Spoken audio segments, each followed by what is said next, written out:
Hey folks, welcome back to another Dice Tower preview. I'm Mark, and today we're taking a look at the Stifling Darkness, which is brought to you by Sophisticated Cerebus Games. It's for 2 to 5 players, ages 14 and up, and games usually run about 60 to 120 minutes. Local rumor has it that a shadowy figure appears every 10 years to satiate its hunger for bloody justice. As soon as its victim is claimed, it returns to dormancy, and another decade passes. 10 years is just long enough for people to chalk up the horror as folklore, while that dark form awakens, starting the cycle over again.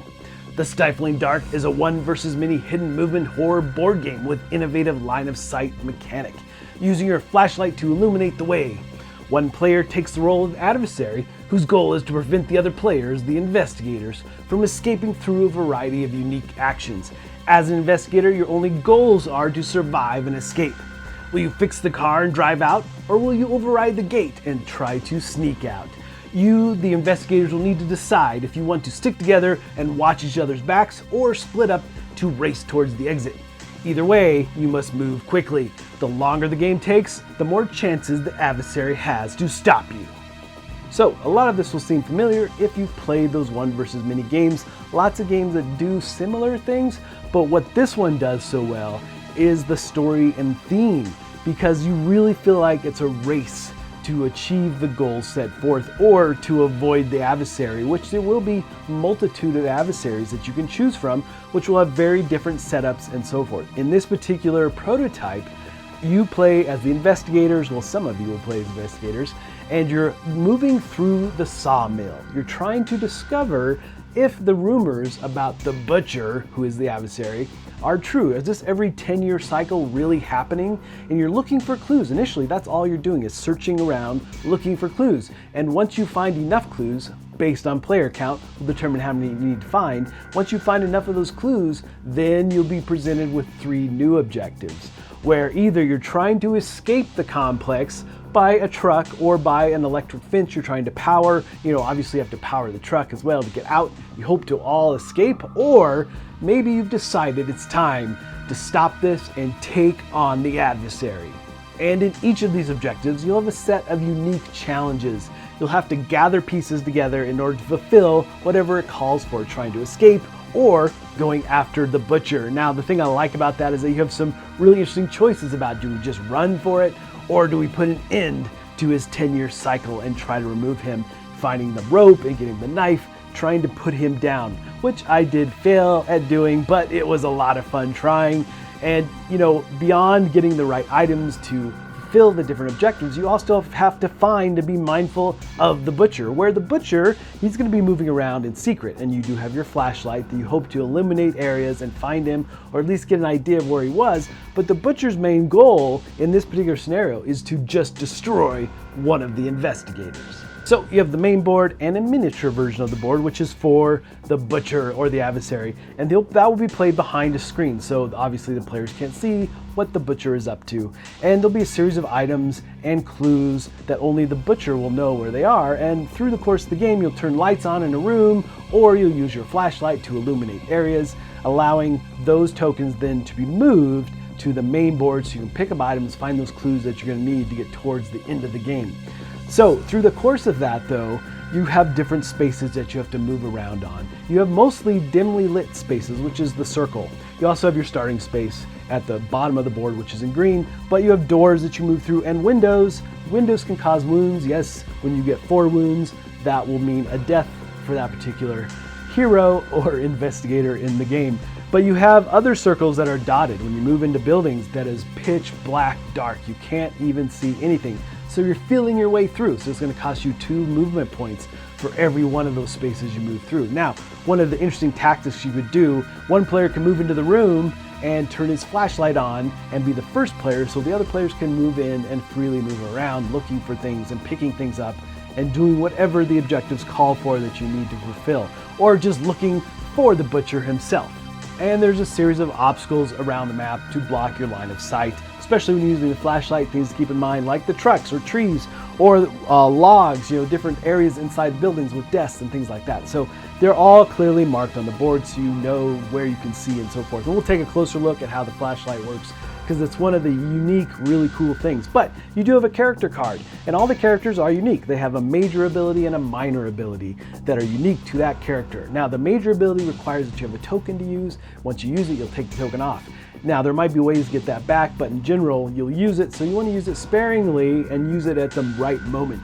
Now, other things on your player board is that shows your movement that you're capable of, as well as how much stamina you have and how much power you have in your flashlight. So every time you use stamina or you use your flashlight, that will tick down. Now, for a round or a turn that you don't use it, well, then it will recharge. Both of those will. Now, stamina is crucial because you don't want to get down to a point where you start to get wounds for your character. So you got to be mindful about how much you use it. And one of the main things you're going to use stamina for is movement. So you'll move your maximum, but you can roll the dice to move just a little bit further. That will burn one of your stamina points. So you obviously want to use that, but you don't want to use it all the time or you're going to get wounds. It might be crucial to use it and still get a wound at times through the course of the game. But the key, though, is to get through the map and find the things that you need to find very quickly. And along with your special abilities for your character, the investigators do have a standard set of actions you'll be performing through the course of the game. You've got things like move we talked about and sprint, where you use your stamina to move even further. But you also have interactions where you'll interact with your fellow players, trading items. You can drop items, pick up items, close doors, lock doors, open doors, things like that. All kinds of variation. There are some areas that will require more attention when you interact with it, like the computers and so forth. But in general, you're interacting with these different spots in various ways. And it doesn't really count. You only have 4 action points. No, you can do as much of this as you need to, unless it's a major engagement with the computer or something. But you also have your flashlight. So let's take a closer look at that. So if you choose to use the flashlight, you'll always do it at the end of your activation or at the end of your turn. And you're going to be placing it at the base of your character, trying to highlight an area. And you can decide how to move that beam of light in any direction around you, behind you, to the side, and so forth, being mindful of all the areas that are blocked and so forth. So you'll see that this nice piece of acrylic is clear, obviously yellow, very thematic, and there's lines running through it. So the lines have to intersect with the different circles. And if you highlight an area, and again, being mindful of line of sight, the lines have to follow straight through, you can then illuminate that area, and the butcher or adversary will have to look at their board and see if they have to reveal anything, if they have to reveal themselves, or if they have to reveal clues or items that are out on the board. And you'll be picking up clue cards, you'll be picking up item cards, and some of these item cards you'll be able to use through the course of the game might have limited use. So there's tokens to help you keep track of that, but also some are in infinite use, and some items can be cursed. There's some downside there, but they're also very powerful. So this flashlight piece really helps you keep line of sight and also very thematic to the game.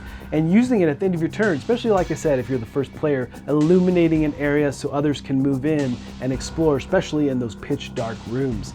There's also ways to turn on lights in rooms, and eventually they can go dim and then out completely. The bulbs have been broken. So if that happens, then that room can only be lit up by a flashlight. So those are really kind of the 2 ways to bring light into the situation. And again, you need to help your fellow investigators. So being that light source at times is really key. And of course, every time you use your light, you have to move it down on your board, showing that you use some of the power. The butcher is after the investigators, no doubt about it, trying to destroy one of them. 4 wounds, and that character is removed, the butcher wins. So the wounds that you're going to get in this game are varied. So some are just your basic wound, which is the backside of the wound card. Now, for a more involved wound like the mangled hands, you'll place it face up. There's text to be mindful of. As you're trying to do things through the course of the game, it will slow you down, obviously, as you get wounds, and especially as you get more and more. Now, this one requires that you have mitigation with it. So if you do mitigate this wound, then it'll become basically a basic wound, I should say, and you'll flip it back over once you do whatever the mitigation calls for. Now, there's tons of icons in this game through all the different cards, the items, different things you're using, and there's a handy reference card to lead you through all those icons. Really nice. Now, there's also ongoing conditions that can happen.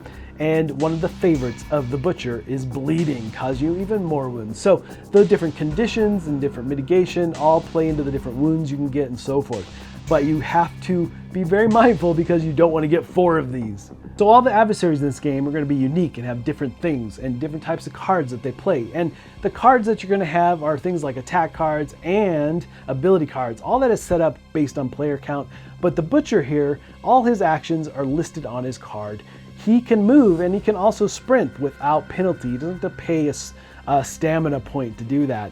So he has quite the movement for sure. He also has the stock ability that he's trying to charge up through the course of the game. And he'll put conditions on the different players like Spine Chill in order to charge that ability so he can then use those points in order to fuel his abilities and his attack. And not all of that requires stock, but some do, especially the more powerful ones. So charging that up through the course of the game will be key. And obviously he's moving around trying to avoid all the investigators while creating havoc and causing wounds and trying to eliminate them from the game. So there's also a time pressure in this game. You only have 17 rounds only. It sounds like a lot, but as that clock ticks ever closer to the end, you really start to feel that time pressure, very thematic to what's happening. You know, the game has that feel kind of like video games like Dead by Daylight, things like that. So you really are in this race to fulfill the objectives set forth, and for both the Butcher and you. Now, also you have the time pressure of a storm moving in. In this particular scenario, for the Sawmill, you'll have storm cards, and those cards will flip events at the top of the round, showing what the storm is doing next, causing more havoc with what you're trying to achieve through the course of the game. And so you hope as investigators to either escape or destroy the Butcher, and the Butcher just hopes to kill one of the investigators.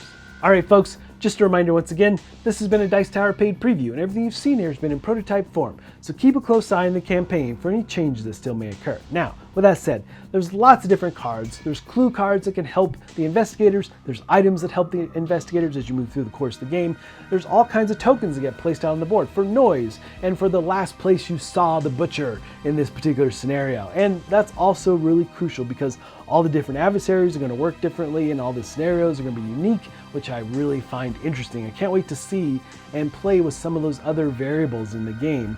But really what hit me here is I really like this flashlight mechanic that works really well, but the theme, the story, it really feels like you are trying to solve this mystery and avoid this Butcher as you move through this sawmill and dealing with the weather effects and all the different things that can happen. You really do feel like you're part of this story. The theme, it's just dripping with theme, and I love that in games. But folks, ultimately, if this looks like something of interest to you, I'm sure they would appreciate your support. So I think that's it for me, and until next time, we'll see you at the table.